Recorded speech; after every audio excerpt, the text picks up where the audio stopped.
2014, nous entrons de plein pied dans le dernier trimestre. Que nous réserve ce mois? Quelle est la pensée de Dieu pour cette saison? Et quelle est l'attitude à adopter en tant qu'enfant de Dieu? Amis internautes, bonjour. Nous vous souhaitons encore un très bon début de mois. La voix de Dieu se fait encore entendre. Et nous avons aujourd'hui encore la grâce d'avoir le bishop Jean-François Komoué. Certainement, toutes ces questions trouveront leur réponse. Bonjour, bishop. Bonjour, frère Arnaud. Bonjour à tous nos amis internautes, tous nos partenaires, tous ceux qui nous suivent et qui suivent aussi la voix du Seigneur. Tout leur mois, il faut bien une direction. Nous avons choisi la direction de Dieu. David disait, ta parole est une lumière sur mon sentier.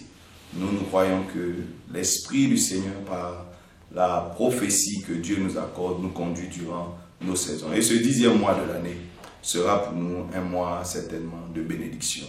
Un mois encore où seule la volonté de Dieu se réalisera, s'accomplira dans nos vies. Merci, bishop, pour toutes ces paroles. Septembre 2014 était la saison de bons témoignages. Nous sommes convaincus que ce mois a laissé dans la vie de plusieurs fidèles de bons souvenirs. En effet, le mois de bons témoignages, on aurait voulu le voir se répéter à cause des témoignages, des nombreux témoignages que nous avons reçus depuis le 1er du mois, le 1er septembre, jusqu'à hier même, le 30. Nous ici au niveau de l'église, nous étions encore en train de recevoir des témoignages. Témoignages de guérison. Par exemple, nous avions une dame hier, juste hier, qui était venue et qui avait été opérée depuis plus d'1 an et demi. Elle souffrait parce que la plaie ne cicatrisait pas. Tous les examens, les scanners ont été faits pour voir ce qu'il y a. Rien n'a été trouvé. Et lorsqu'elle est venue nous rencontrer, nous avons prié pour elle. On lui a donné quelques recommandations. Et après la prière, elle repart à l'hôpital. Il se trouve que cette fois-ci, on fait juste une radiographie, on se rend compte qu'il y a un morceau de compresse qui est resté dans le ventre de la dame. Mais depuis plus d'1 an et demi, comment est-ce que les appareils si performants dans le même hôpital n'arrivaient pas à détecter ces choses? D'autres diront, c'est de la sorcellerie. Il y avait un voile, il y avait quelque chose qui empêchait un programme certainement de mort, parce que cette femme est arrivée ici pratiquement au bout des bras de son mari. Elle se traînait de douleur. Et hier, elle est venue, ne sachant même pas que c'était le mois de bons témoignages. Elle est venue nous rendre le témoignage. Nous avons fait le culte d'action de grâce avec eux. Nous avons béni le Seigneur ensemble. Nous avons vu des guérisons miraculeuses se manifester déjà au cours du mois. On a eu des cultes de miracles. Il y a eu des ouvertures de portes de travail, des contrats d'affaires qui ont été signés pour plusieurs parmi nous. Nous avons par exemple un frère qui s'est retrouvé hors du pays en train d'aller justement signer plusieurs contrats, sinon réaliser plusieurs de ces projets, je veux dire la mise en marche de plusieurs de ces projets. Un frère qui, depuis un bon bout de temps, avec quelques difficultés. Et Dieu a permis, il a eu 3 ouvertures de portes, ce mois même de bons témoignages, et il est allé. Et nous bénissons le Seigneur, il m'a dit qu'il rentrait aujourd'hui, normalement du Mali. C'est un témoignage. Nous avons eu également un témoignage de promotion dans le travail.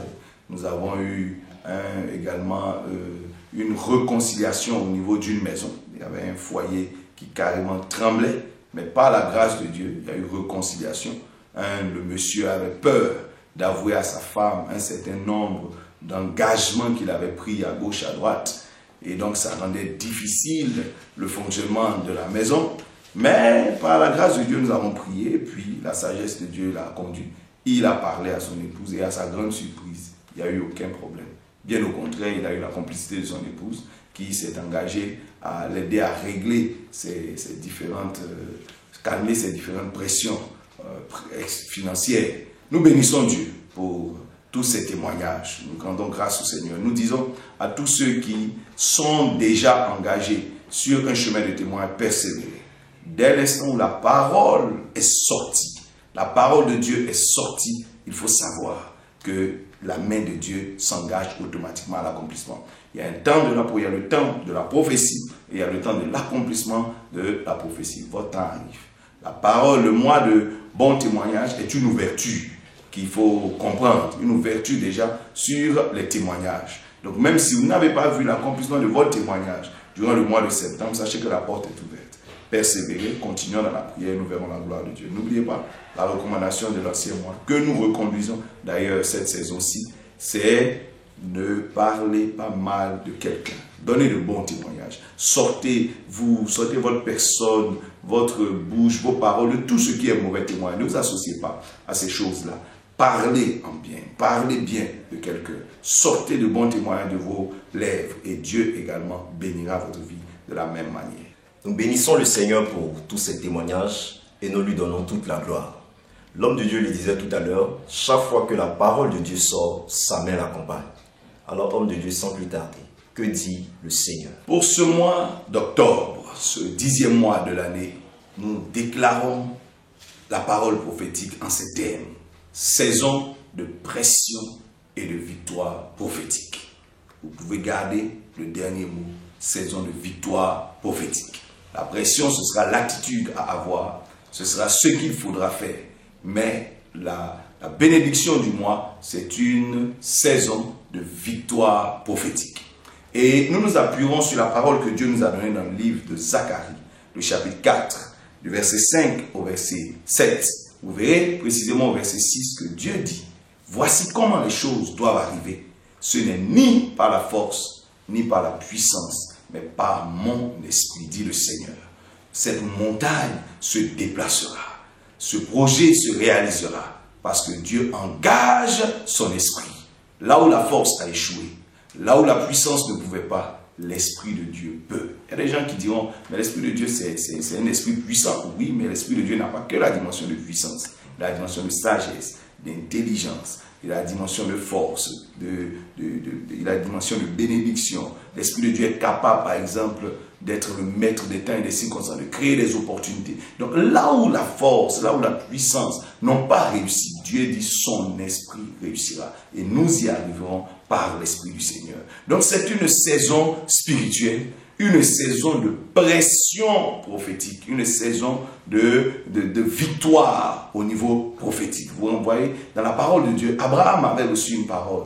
Il avait reçu de Dieu que sa femme allait donner naissance à un enfant. Sa femme Sarah, qui était âgée, qui avait déjà passé l'âge de la ménopause. Il avait dit à Abraham, justement, en Genèse au chapitre 18, Abraham exerce une pression prophétique en faisant quoi? En recevant Dieu et 2 anges dans sa maison. C'est ce qu'on appelle les réceptions de prophètes. La Bible dit, celui qui sait recevoir un prophète en sa qualité de prophète, il reçoit une récompense de prophète. Il exerçait ainsi une pression, vous voyez, prophétique, une pression au niveau de sur ses problèmes, sur la stérilité. Et la Bible dit, avant que Dieu ne quitte sa maison, Dieu lui a dit, l'année prochaine, à la même époque, ta femme aura un fils. Et cette pression prophétique a donné une victoire. On a vu des hommes comme Jacob, qui avait la prophétie disant que c'est lui qui serait béni. Et au jour de la bénédiction, c'est Ésaü, son frère, qu'Isaac, leur père, a appelé. Et la Bible dit, si Jacob avait dormi, il aurait raté sa bénédiction. Mais il a exercé une pression. Avec quoi? Avec son audace et sa sagesse. Il a réussi, pour lui on aurait dit sa ruse. Il a exercé une pression sur son père et il a réussi à prendre la bénédiction qui lui était réservée. S'il avait dormi, quelqu'un d'autre aurait pris sa bénédiction.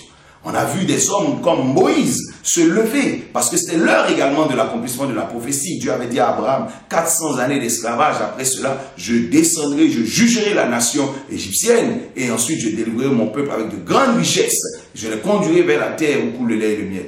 Et la Bible dit, ce temps était arrivé, mais Pharaon faisait des résistances. Moïse, par l'onction de Dieu et par des plaies, la Bible dit qu'il a exercé une pression sur Pharaon et son peuple et finalement la prophétie s'est réalisée. On a vu des hommes comme Josué faire le tour de Jéricho et les murs de Jéricho se sont écroulés. S'ils avaient dormi ou ils avaient tremblé, Jéricho serait resté Jéricho. Il y avait des forteresses, mais la pression prophétique a fait céder Jéricho. On a vu des hommes comme Daniel. Pendant 21 jours de jeûne et de prière, il a fait céder les puissants des ténèbres, les principautés qui résistaient à l'accomplissement de sa prophétie. On a vu des personnes comme Esther et son peuple jeûner pendant 3 jours pour faire céder encore, leurs ennemis, leurs adversaires qui en voulaient à leur vie. On On a vu Jésus-Christ lui-même, lorsque l'heure de l'accomplissement de tout était arrivée, à Gethsémani, la Bible dit Jésus-Christ a passé du temps dans la prière, exercé des pressions pour avoir la force, et ensuite il est parti à la croix pour offrir le sacrifice expiatoire qui aujourd'hui justement a permis que le voile soit déchiré. Vous et moi, nous entrons de plein pied dans le lieu saint, nous recevons l'Esprit de Dieu. Les disciples eux-mêmes, ayant la prophétie de la Pentecôte, la Bible dit, lorsque Jésus-Christ a vécu l'ascension, ils sont restés à Jérusalem, ils n'ont pas dormi, ils étaient dans la prière. Et la Bible dit, en priant ainsi, à un moment donné, on a entendu le bruit, le grand bruit de l'accomplissement de la prophétie, et le Saint-Esprit est descendu sur chacun d'entre eux dans la chambre haute, sous forme de langue de feu. Et alors, Pierre, qui n'était qu'un Simon, qui n'était qu'un disciple, qui avait même régné Jésus-Christ, qui était un peureux, la Bible dit que ce Simon a été transformé en apôtre. Voyez, son statut a changé. Il n'était plus cet homme qu'on connaissait hier, sur lequel on pouvait exercer des pressions, mais c'était devenu l'apôtre Pierre, qui a accompli le ministère extraordinaire qui est parvenu jusqu'à nous. Donc vous voyez qu'il y a plusieurs exemples comme ça dans la Bible, où des hommes et des femmes de Dieu se sont levés et en exerçant une pression prophétique, ils ont réussi à avoir la victoire et ont vu leur prophétie se réaliser. La même chose vous est réservée en cette saison. Dieu dit que ces saisons sont les saisons d'accomplissement. Il y a des prophéties qui doivent se réaliser, il y a des barrières qui doivent céder. Vous savez, dans la parole de Dieu, il y a plusieurs types de prophéties, mais je vais en citer deux particulièrement. Il y a ce qu'on appelle les prophéties inconditionnelles. Par exemple, Dieu dit, Jésus-Christ reviendra, que vous le vouliez ou pas, Jésus-Christ reviendra. Qu'on prophétise ou pas, il viendra. Qu'on prie ou qu'on prie pas, il viendra. Ça, c'est inconditionnel. La seule condition, c'est le temps fixé par Dieu. Dès l'instant où le temps fixé par Dieu arrive, cette prophétie se réalise. Ça ne dépend pas de la volonté de l'homme. Mais ensuite, il y a aussi ce qu'on appelle des prophéties inconditionnelles. Et des prophéties du moins conditionnelles. Celles-là, elles dépendent de Dieu. Elles dépendent également de vous. Elles dépendent de l'homme. Dieu dira par exemple, si Abraham, si ta descendance reste intègre, garde mes commandements, j'accomplirai envers cette descendance toutes les paroles que j'ai annoncées. Les enfants d'Israël ont quitté l'Égypte, ils étaient prévus, normalement rentrer à Canaan, mais la première génération n'est pas rentrée justement parce qu'ils n'ont pas respecté la condition. Voyez, lorsque Josué doit rentrer en terre de Canaan, Dieu lui dit, si vous avez de la bonne volonté, si vous avez de la bonne volonté, alors vous mangerez les meilleures productions du pays. Donc il y a une condition que Dieu donne, et l'homme doit respecter cette condition. Par exemple, vous ne pouvez pas aller au ciel si vous n'acceptez pas Jésus-Christ comme Seigneur et Sauveur, et que vous ne restez pas dans ses voies, vous n'irez pas au ciel. La Bible dit, Dieu a tant aimé le monde, il a donné son Fils, mais tout le monde n'est pas sauvé d'avance, afin que quiconque, que celui qui croit, qui respecte la condition de la foi, ait la vie éternelle, qui passe de la mort à la vie. Donc, c'est ce genre de prophétie qui nous intéresse en cette saison. Voyez, vous avez des prophéties, vous avez des projets qui doivent se réaliser, mais il y a des conditions à remplir.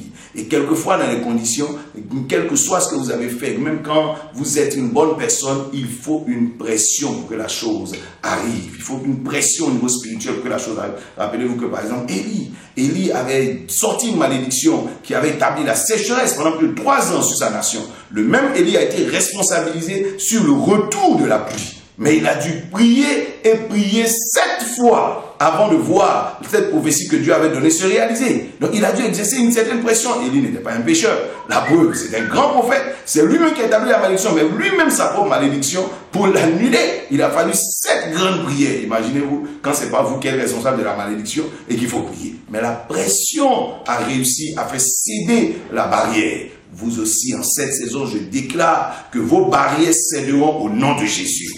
Mais même que Dieu a dit à Zorobabel, mon esprit sera avec toi. Ne t'inquiète pas si tu ne vois pas la force, tu ne vois pas des relations, tu ne vois pas ceci. Sache que mon esprit est avec toi et la montagne va se déplacer.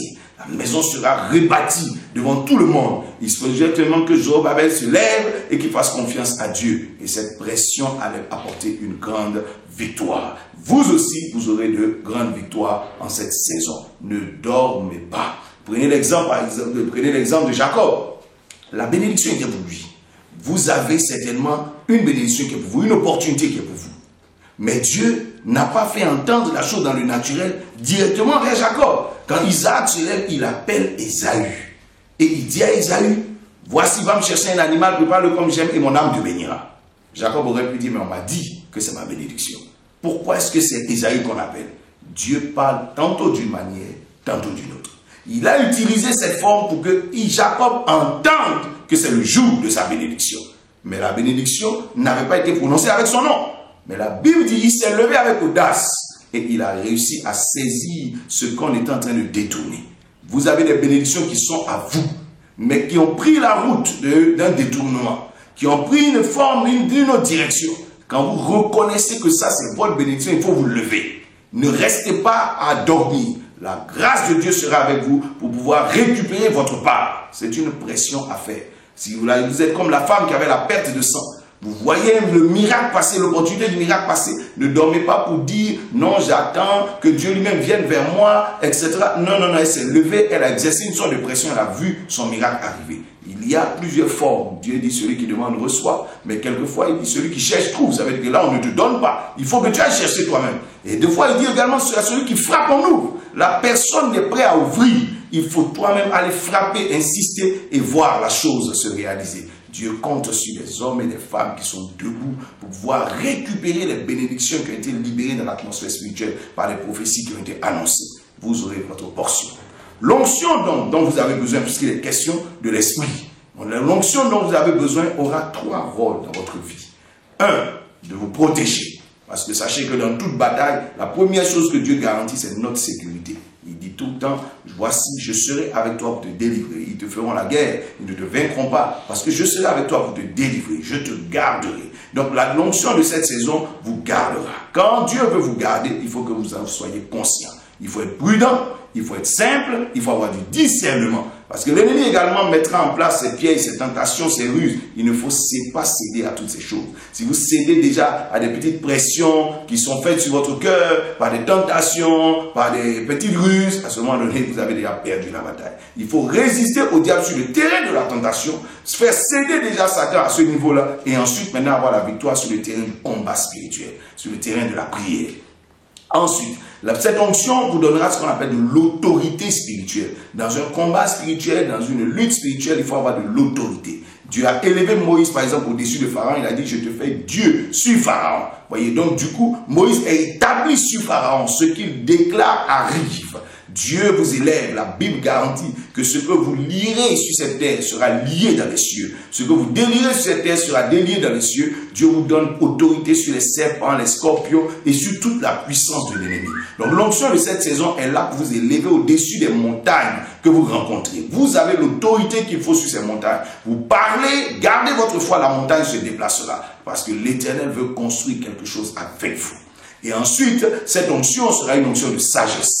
Lorsque vous allez dans une pression, il faut être sage. Vous voyez, Jacob a dû user de ruse, de diplomatie pour réussir à avoir sa bénédiction.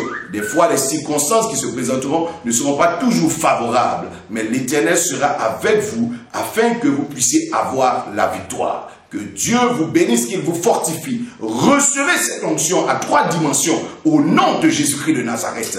Quand on vous parle de sagesse, sagesse veut dire qu'il faut vous asseoir pour réfléchir. Lorsque vous voyez une situation, même si elle semble compliquée, asseyez-vous, Dieu vous communiquera sa pensée. Il vous communiquera sa sagesse. Jacob a failli laisser sa bénédiction en ayant peur. Ah, mon père va me toucher et je serai maudit. Sa mère lui a dit, si nous réfléchissons, nous allons trouver un moyen pour contourner cette malédiction-là. Et la Bible dit, en réfléchissant, ils ont vu qu'on pouvait prendre des vêtements d'Ésaü, on pouvait mettre des poils sur le corps, les poils d'un animal sur le corps, on pouvait trouver des formules. Donc il y a toujours une sagesse que Dieu vous donnera pour réussir à traverser une barrière que l'ennemi met devant vous. Ne cédez pas à des peurs ou à quoi que ce soit. Dieu a toujours quelque chose de bon pour vous. Recevez cette onction à 3 dimensions au nom de Jésus. Vos barrières céderont.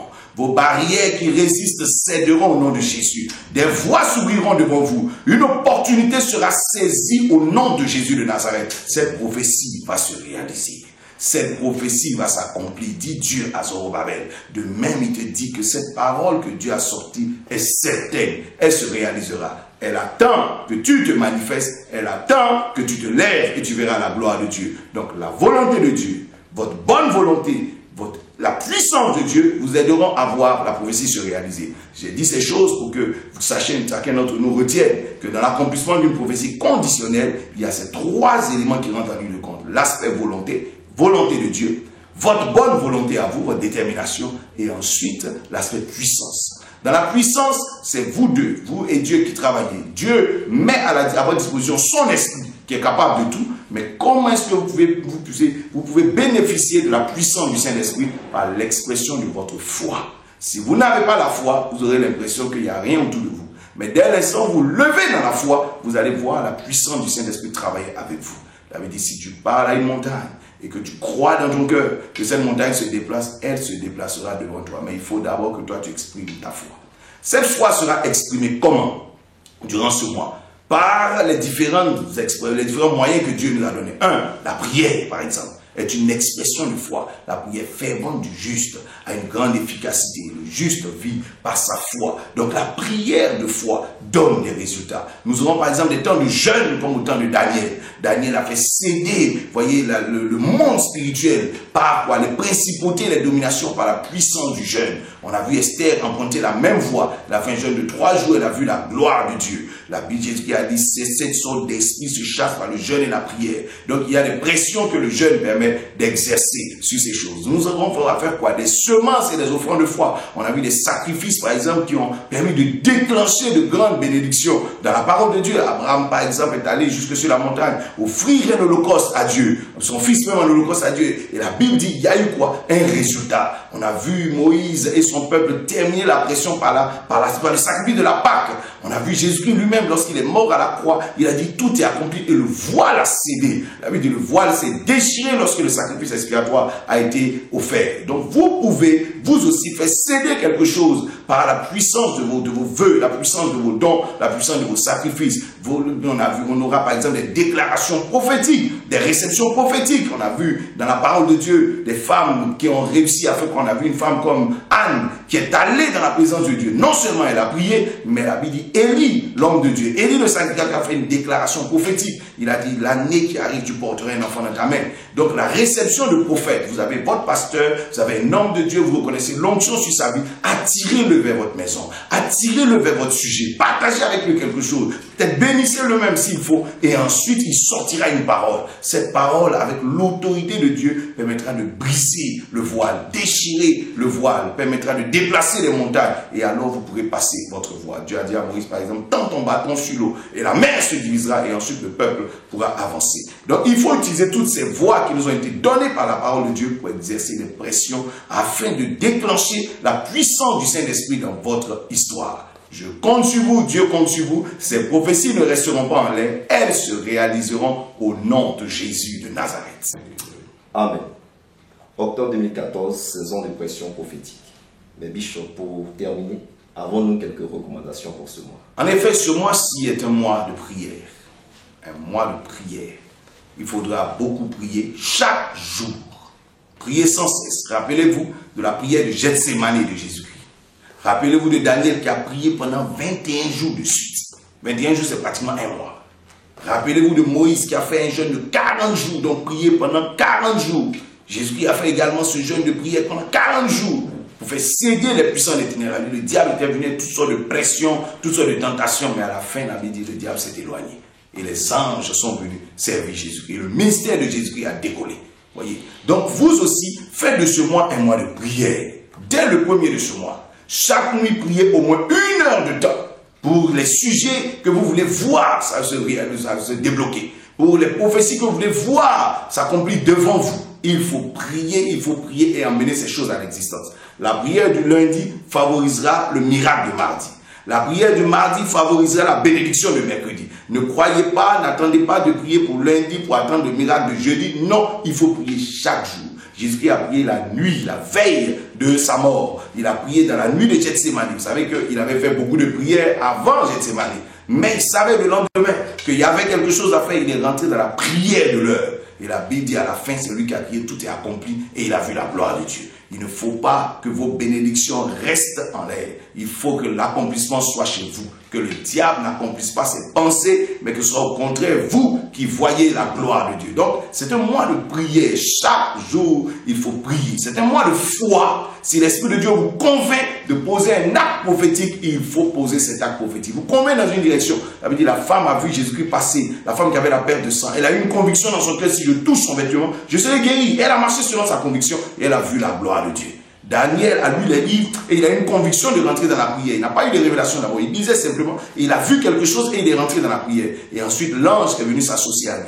Voyez, donc il faut marcher dans vos convictions et faire ce que Dieu vous pousse à faire. Vous verrez la gloire de Dieu certainement arriver. Donc c'est un mois spirituel, c'est un mois d'expression de sa foi. Il ne faut pas se limiter dans l'expression de sa foi. Nous ici au niveau des églises ambassades et vainqueurs, nous avons choisi de prier, d'avoir 2 jours de cris prophétiques. Donc vous pouvez nous suivre sur internet même. Vous pouvez prier avec nous les mardis et les vendredis soirs de 18h30 à 20h. Donc pendant 1h30, nous aurons des nuits de cris prophétiques. Vous savez que Jésus-Christ avait dit par de grands cris et des lamentations, il a réussi à faire quoi? À faire céder la puissance du péché, la puissance de la mort à Gethsémani. Donc nous aussi, nous allons avoir nos cris prophétiques, crier à Dieu dans la prière les mardis soirs et les vendredis soirs. Et dans la semaine, la 2e semaine, j'ai recommandé à toute l'église d'entrer dans un jeûne de 4 jours. Le mardi, mercredi, jeudi, vendredi. Pourquoi? Déjà pour prévenir la fin de l'année. Nous avons quelques révélations qui ne sont pas très intéressantes sur le plan que l'ennemi, que le diable, que les difficultés qui arriveront en fin d'année. Nous voulons dévancer ces choses-là. Et nous allons avoir la victoire. Donc déjà, nous allons prendre le dessus sur octobre, sur novembre et sur décembre 2014. 4 jours simplement, avant même d'entrer dans nos jeûnes de fin d'année du mois de novembre, nous allons rentrer dans ces 4 jours de prière afin de voir la gloire de Dieu se manifester dans notre vie et d'annuler tous les plans de l'ennemi sur cette fin d'année. Nous allons ensuite avoir une veillée. La 3e semaine, nous aurons une veillée de prière. Ce sera notre nuit de prière, notre nuit de foi, où nous allons justement venir prier Dieu, avoir des déclarations puissantes, des déclarations prophétiques, et ensuite nous ferons nos semences de foi. Tous ceux qui veulent semer sont libres. Vous savez, la foi, chacun l'exprime comme il pense l'exprimer, selon ce que Dieu vous met à cœur, selon la capacité de votre main, selon vos possibilités. Mais ceux qui veulent être orientés, prenez pensez à certaines choses. Copiez l'exemple de certains hommes de foi dans la parole de Dieu. Donc on a vu par exemple quelqu'un comme Moïse, comme Élie, utiliser le mot 7, le chiffre 7. Vous voyez, Moïse, Josué a tourné 7 fois autour de Jéricho. On a vu Élie qui pria 7 fois. Donc ceux qui veulent faire un acte prophétique, poser une semence avec un multiple de 7 tout simplement. On a vu le chiffre 14, lorsqu'il était question de la Pâque, sortir de l'Égypte, faire des pressions sur Pharaon, des pressions sur la mer où j'ai sorti définitivement d'Égypte. Moïse a dit à son peuple, liez un animal pendant 14 jours et au 14e soir, on fera quoi? On va l'offrir. Donc, le mot 14, ce chiffre 14 est un chiffre également de pression spirituelle. On a vu Daniel faire 21 jours de prière pour faire céder le monde spirituel. On a vu Jésus-Christ pendant 40 jours. On a vu Élie pendant 40 jours de prière. On a vu Moïse 40 jours de prière. C'est aussi un chiffre de pression prophétique. C'est un chiffre d'épreuve, c'est un chiffre de pression et ils ont vu la gloire de Dieu. Donc vous aussi, selon la dimension de votre pression que vous voulez exercer, vous pouvez aller jusqu'à ce chiffre 40, un multiple de 40. Donc 40 000, 40 euros, 80 euros, 80 livres, selon votre monnaie à vous, vous offrirez. Ou bien un multiple de 40, ça peut être 400, ça peut être 800, selon ce que Dieu vous mettra à cœur et vos possibilités réelles. Et je crois que Dieu vous bénira. Nous, ce sera le 3e vendredi du mois. Si vous voulez faire des semences dans notre direction, nous allons vous donner nos différents mails. Vous pourrez écrire et ensuite on verra comment recevoir vos semences et pouvoir prier également pour vous. Si vous avez des sujets de prière, vous pourrez les envoyer aux adresses que nous allons donner avec vos contacts. Nous appellerons, nous vous contacterons soit par email, soit par votre numéro de téléphone et nous prierons avec vous. Mais il faut que ce mois soit un mois de victoire. Je vous recommande également de ne pas maudire. En d'autres termes, de ne pas utiliser votre bouche pour parler mal ou pour combattre les prophéties des gens ou combattre la bénédiction des gens. Au contraire, soyez un soutien pour tous ceux qui ont besoin de vous. Et Dieu également sera un soutien pour vous. Que la grâce, que la paix, que la bénédiction du Seigneur repose sur la vie de chacun d'entre nous. Je déclare la victoire de Dieu sur votre saison. Vos maladies céderont. Vos obstacles et vos barrières céderont au nom de Jésus. Les démons qui vous attaquent céderont au nom de Jésus-Christ de Nazareth. La puissance du Saint-Esprit sera de votre côté. La victoire vous sera donnée au niveau spirituel, au niveau professionnel, au niveau social, au niveau moral. Vous aurez la victoire au nom de Jésus. Tous ceux qui ont des pressions aujourd'hui dans leur vie, je déclare que ce mois d'octobre sera un mois de renversement de situation. Que la pression passe dans le camp de votre adversaire, dans le camp ennemi au nom de Jésus. Votre montagne cédera au nom de Jésus-Christ de Nazareth. Je prie que tous ceux qui, dans le nom de Jésus-Christ, ont besoin d'un soutien quelconque, que la main du Seigneur intervienne dans votre vie. Je me positionne comme un intercesseur avec vous. Que la grâce de Dieu vous donne la victoire dans ces difficultés que vous traversez. Nous, ici en Afrique, nous avons aujourd'hui un phénomène qui peut peut-être prendre une dimension mondiale. Nous prions contre cette maladie Ebola, dans le nom de Jésus, que Dieu étende sa main déjà dans les nations qui sont touchées, dans les familles qui sont touchées, que le Seigneur étende sa main de guérison, sa main de consolation, sa main de victoire, au nom de Jésus de Nazareth. Que tous ceux qui ont l'intelligence pour faire des recherches, pour trouver des médicaments, pour trouver des produits, pour traiter ce mal, qu'ils soient éclairés par la sagesse de Dieu. Nous prononçons la victoire sur cette maladie au nom de Jésus. Que tous ceux qui sont atteints retrouvent leur santé. Que l'Éternel étende sa main au nom de Jésus-Christ de Nazareth. Que tous ceux qui quelque part dans le monde souffrent d'une quelconque manière, nous entendons des guerres, nous entendons toutes sortes de difficultés dans les nations, nous prions que la grâce de Dieu soit avec nous et que la paix triomphe au nom de Jésus de Nazareth. Que la victoire de Dieu soit votre victoire dans le nom de Jésus-Christ. Toutes les familles, les foyers qui ont des difficultés, nous prions que la paix de Dieu revienne au nom de Jésus-Christ. Enfin, tous les élèves, tous les étudiants, tous ceux qui commencent leur année scolaire ou universitaire, nous prions que la main de victoire, la main de succès de Dieu soit avec vous. Vous réussirez au nom de Jésus-Christ. Vous irez, vous atteindrez vos objectifs par la puissance du Saint-Esprit. Tous ceux qui sont en train de prier pour avoir du travail, qui recherchent une carrière professionnelle, que Dieu ouvre des portes au devant de vous. Au nom de Jésus-Christ, recevez la victoire, recevez l'onction de Dieu, recevez la bénédiction du Seigneur. C'est dans le nom de Jésus que nous avons prié et je vous dis Amen. Amen. Une nouvelle saison, certainement de nouveaux témoignages. Pour toutes les personnes qui souhaiteraient lire des livres, vous pouvez lire le livre de Zacharie et le livre de Jacques. Nous souhaitons achever en disant merci au bishop Jean-François Komoué pour nous avoir ouvert l'esprit sur ce mois de prière et d'expression de foi. Et pour vous qui nous suivez, nous vous donnons rendez-vous pour le 1er novembre prochain. Que Dieu vous bénisse.